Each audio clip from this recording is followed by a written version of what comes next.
ఆదిలాబాదు జిల్లరా అది ఎర్రని అడవి మల్లెరా పచ్చని ఎడివంత ఆకాశమైతే పల్లెలన్నీ జాబిలమ్మలు ఆ గోండులు వేగు చుక్కలురా ఆదిలాబాదు జిల్లరా అది ఎర్రని అడవి మల్లెరా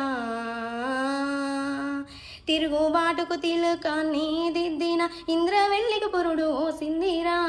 ఇంద్రవెల్లికి పురుడు ఓసిందిరా తూటాల దించిన పాతాలు పేర్చిన కడుపు కోత అనుభవించిందిరా కడుపు కోత అనుభవించిందిరా పోరులో పారిన నెత్తుటి వరదల్లి మత్తి దోసెట్లో పట్టిందిరా ఆదిలాబాదు జిల్లరా అది ఎర్రని అడవి మల్లెరా కొమరం భీముల సమరాన నడిపిన ఆదివాసుల కన్నమ్మరా ఆదివాసుల కన్నమ్మరా కొండాల కోణల్ల